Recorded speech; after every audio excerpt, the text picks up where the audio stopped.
नमस्कार मित्रांनो, आज दिनांक 3 मार्च 2024 रविवार.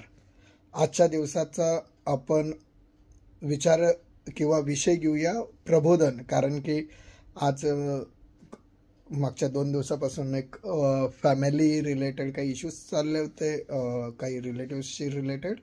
त्याच्यामुळे मी प्रवासातच होतो आहे, त्यामुळे आजचाही व्हिडिओ उशिरा होतोय.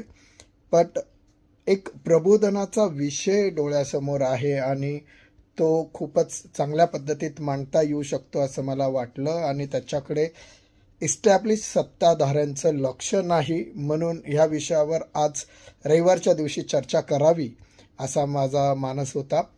दुसरं महत्त्वाचं गोष्ट, आज नवराष्ट्र या मराठी वृत्तपत्राने मला 2 दिवसापूर्वी फोन केला होता, ज्यावेळेस मी दिल्लीत होतो. आणि त्यांनी मला विचारलं होतं आणि नक्कीच त्यांनी मला लोकसभेच्या आपल्या उमेदवारीच्या संदर्भात त्यांनी भाष्य केलं आहे. मी नवराष्ट्र वृत्तपत्राचे आपल्या सर्वांच्या वतीने आभार मानतो.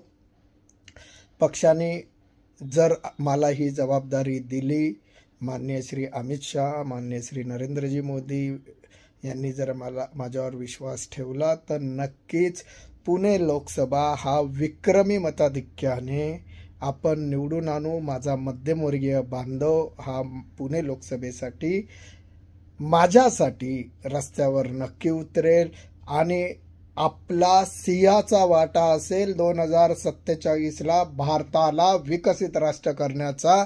आणि माझा अजेंडा असेल 80% मध्यमवर्गीय जे आज आहेत हे जास्तीत जास्त उच्चवर्गीय होतील.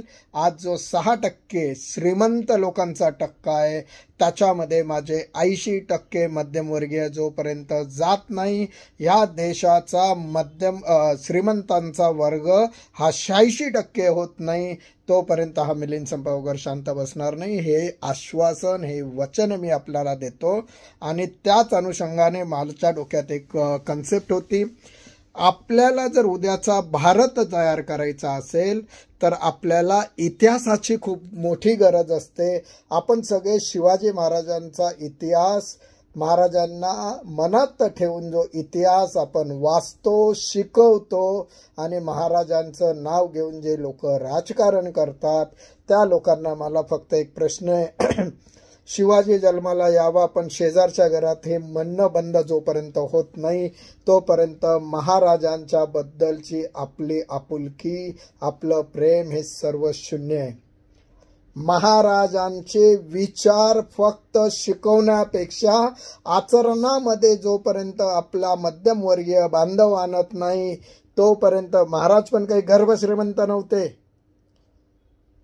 माझ्या या लढ्यातला जर सर्वात महत्त्वाचा, माझ्या डोळ्याच्या समोर असलेला सर्वात महत्त्वाचा जर कोणी राजा, कोणी शासक जर असेल, ते आपले छत्रपती शिवाजी महाराज.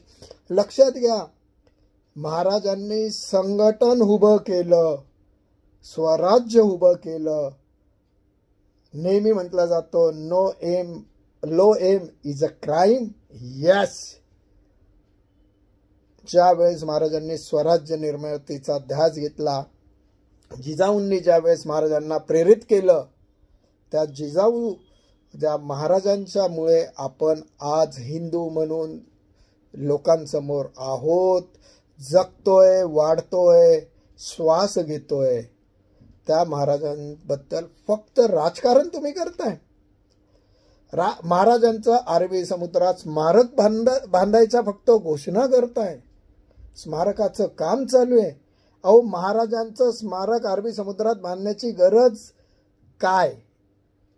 माझं मत आहे, महाराजांचे 350 किल्ले आज आपल्या राज्यात आहेत, याचं संवर्धन करणं जास्त गरजेचं आहे. प्रत्येक किल्ला शिवाजी महाराजांच्या शौर्याची गाथा सांगणारा आहे. या प्रत्येक किल्ला हा स्मारकापेक्षा कमी नाही आहे. माझं मत आहे, आपण सगळे मिळून एक दिवस, माझी ही इच्छा आहे की जर 350 किल्ले, रोज एक किल्ला, ह्याप्रमाणे जर आपण स्मारकात रूपांतरित करायला, जर त्याचं काम करायला सुरुवात केली, तर जवळपास वर्ष जाईल, भरपूर फंड लागेल. माझ्या डोक्यात एक कन्सेप्ट होती जी मी आज तुम्हाला सांगण्याचा विचार करत होतो की आपला 80% मध्यमवर्गीय बांधव जर एकत्र झाला, सरासरी मला 25 लाख व्हॉलेंटिअर्सची गरज आहे आणि संपूर्ण महाराष्ट्रातून 25 लाख मध्यमवर्गीय बांधव एकत्र येऊन 350 किल्ल्यावर एक दिवस घेऊन जाऊन स्वच्छता मोहीम आणि सगळं डागडुजीचे कामं जर माझ्या 25 लाख मध्यमवर्गीय योद्ध्यांनी महाराजांसाठी केले तर आपण राज्य सरकारला 350 किल्ले महाराजांचे 350 स्मारक म्हणून देऊ शकत नाही का? कुठल्याही फायनान्शियल बजेटची तुम्हाला मला गरज नाही. आपण लोकवर्गणीतून नाही, लोक सहभागातून जे गडकिल्ले आहेत त्याचं संवर्धन करू शकतो. या संदर्भात एक विस्तारित कार्यक्रम करण्याची माझी इच्छा आहे.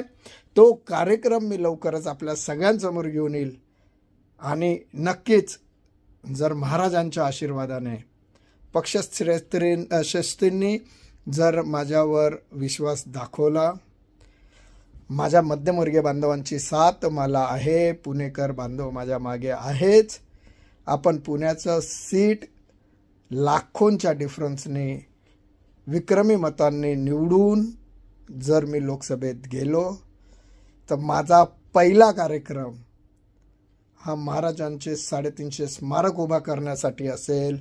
दुसरा कार्यक्रम माझ्या गोमातेच्या रक्षणासाठी असेल.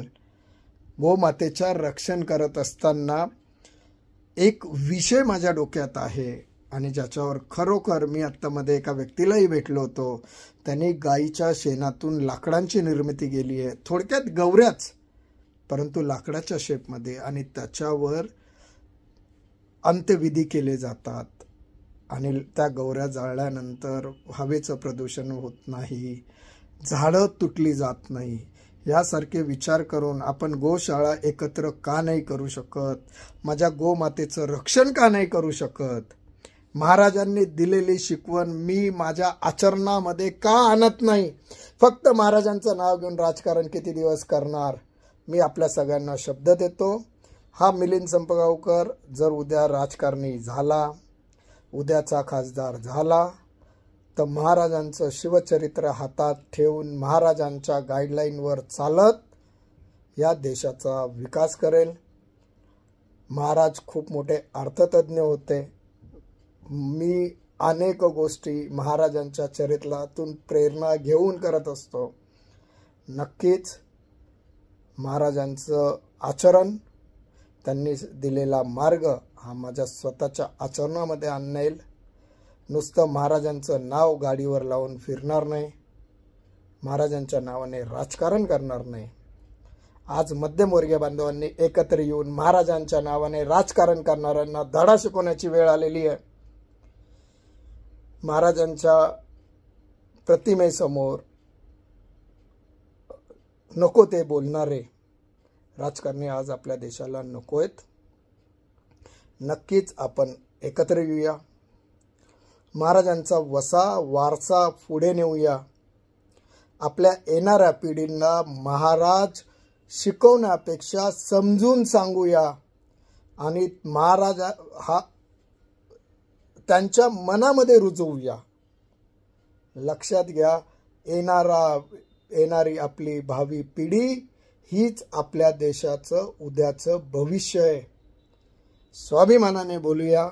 मी मध्यमवर्गीय, असंच प्रेम करत राहा. एक विनंती आहे, जास्तीत जास्त मध्यमवर्गीयांपर्यंत माझे व्हिडिओ पोचवा. मला आता तुमच्या सगळ्यांच्या साथीची सक्त गरज आहे. आदराने बोलूया. मी मध्यमवर्गीय. नमस्कार. जय हिंद, जय महाराष्ट्र.